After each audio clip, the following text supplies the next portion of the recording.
যে বাংলাদেশের ভিতরে যেটা আমাদের প্রতিবাদ করাটা আমাদের কর্তব্য, বাংলাদেশের ভিতরে কিছু আলেমকে দেখলাম যে ওনারা মন্দির পহরা দিতেছে, এটা তো ভালো কাজ, সুন্দর একটা পদক্ষেপ। কিন্তু কিছু মানুষকে দেখলাম হিন্দুকে নির্যাতিত করতেছে আমাদের মুসলমানের ভিতরে।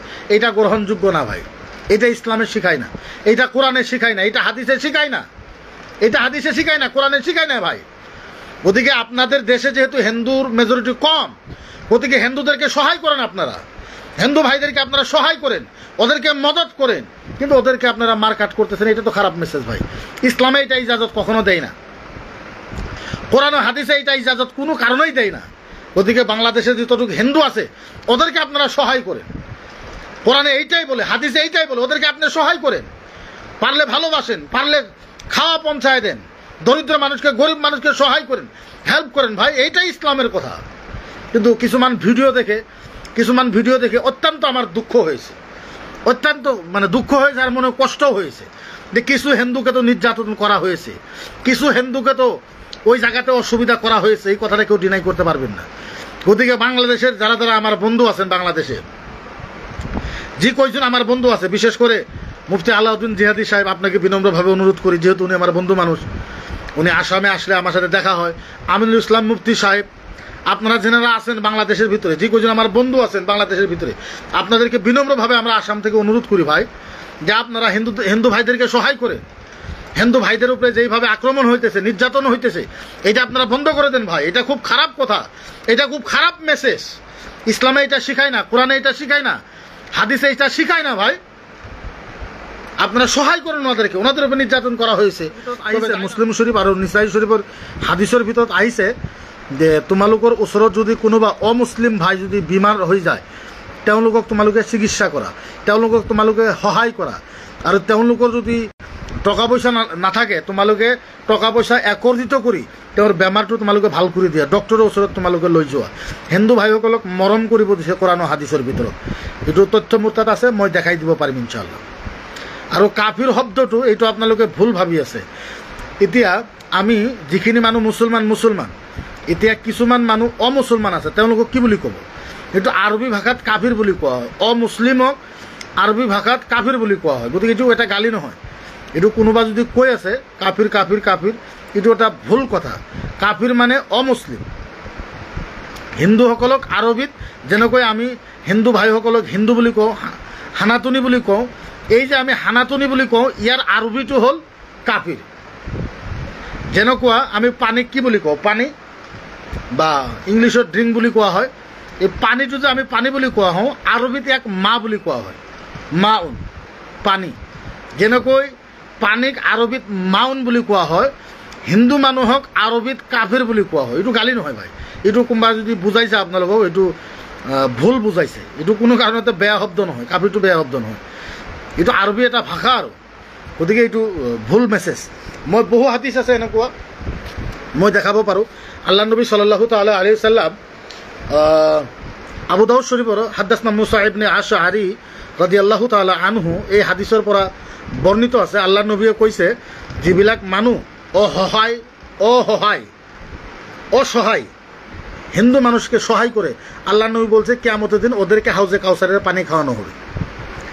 অসহায় হিন্দু ভাইদেরকে, বিপদে যেগুলো হিন্দু ভাই পড়ে, বিপদ পড়া হিন্দু ভাইকে যদি কোনো মুসলমানের সহায় করে, আল্লাহ নবী বলেছে ওই হিন্দু ভাইকে সহায় করার জন্য আল্লাহ নবী সাল্লাল্লাহু আলাইহি সাল্লাম কিয়ামতের দিন ওকে হাউজে কাউসারের পানি খাওয়াবে। গতিকে ভাল ভাল কথা তারা মানে মেসেজ করে। তো সকলের মেসেজের উত্তর যেহেতু হোয়াটসঅ্যাপে আমি দিতে পারি না, বহুটি লিমিট সময় থাকে আমার কাছে। তবে ইনশাআল্লাহ হ্যাঁ, সকলেই বলছে যে হুজুর আপনারা গণসমাবেশ করলেন, মিটিং করলেন, মিটিংয়ের পরে কি আপনাদের খবর কি? তো আলহামদুলিল্লাহ সুম্মা আলহামদুলিল্লাহ, আপনাদেরকে বলি যে ইনশাআল্লাহ আমাদের খবর অত্যন্ত ভালো, খুব ভালো। আর এইটা আপনারা ভাববেন না যে আমরা কাজ করতেছি না, আগের থেকে তীব্র গতিতে আমরা কাজ করতেছি, তীব্র গতিতে কাজ করতেছি। কিন্তু একটা কথা, আমরা কিছুমান কথা সোশ্যাল মিডিয়ার ভিতরে বর্তমানে বলতে পারতেছি না, কারণ আমাদের দুশ্মনের বহু কমি নাই। ভালোবাসার মানুষ তো আমাদের আছে, কিন্তু তাছাড়া আমাদের দুশ্মনেরও কিন্তু কমি নাই, যার জন্য বহুতগুলো কথা আমরা সোশ্যাল মিডিয়াতে বলতে পারতেছি না। আপনাদেরকে আমি ওয়াদা করেছিলাম, আজকেও ওয়াদা করি, খুবই তাড়াতাড়ি ইনশাআল্লাহ, খুবই তাড়াতাড়ি ওই মুনাফিকটা শয়তানটা গ্রেপ্তার হবে ইনশাআল্লাহ। এর কাজ তীব্র গতিতে আমরা করতেছি, আপনারা বিলকুল খামোশ থাকেন, খালি আপনারা দোয়া করেন, আপনারা খালি দোয়া করেন ইনশাআল্লাহ। বাকি কাজ কিভাবে নেওয়া লাগে, কি ধরনের করা লাগে, ওইটাতে আমি লাগে আছি ইনশাআল্লাহ। 2 নম্বর কথাটা হলো, যেটা মেন মুদ্রা নিয়ে আজকে আমি আপনাদের নাই, নবীর জন্য রাসূলের জন্য এরকম হাজারো হাজার বন্ধুত্ব আমি কোরবান করার জন্য রাজি আছি। ইসলামের জন্য, কোরআন ও হাদিসের জন্য, দয়ার নবীর জন্য এরকম বন্ধুত্ব আমি ফেলায় দেওয়ার যোগ্যতা আমার ভিতরে রাখে। 2 সেকেন্ড লাগবে না আপনাদের বন্ধুত্ব আমি দূর করে দেওয়ার। আমার লাগে না অত ভালোবাসা ভাই, তোমাদের সাথে বন্ধুত্ব এই জন্যই আমার আছে, যেই দিন তোমরা নবীর বিরুদ্ধে যাবো তোমাদের সাথে কাটা।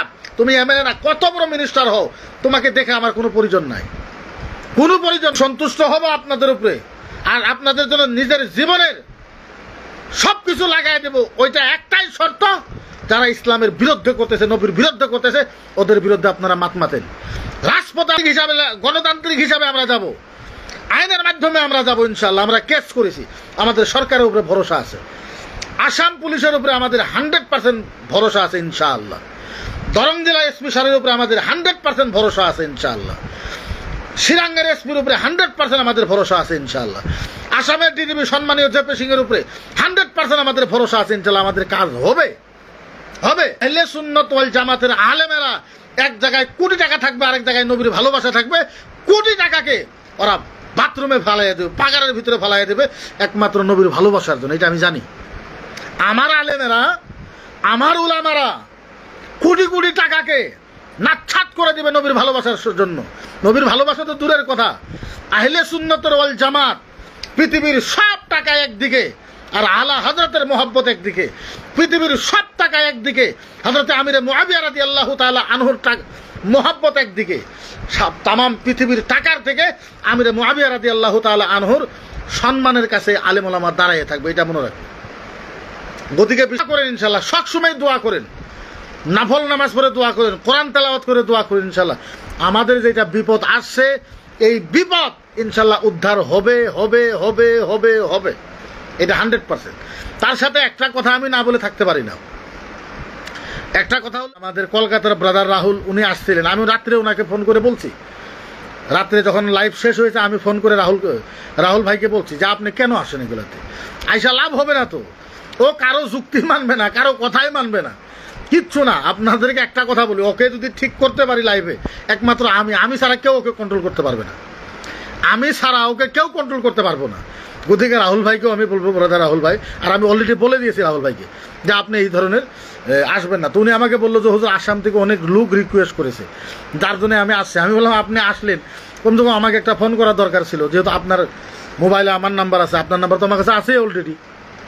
ওনাকে আমি বলছি, তো উনি বলছে ঠিক আছে।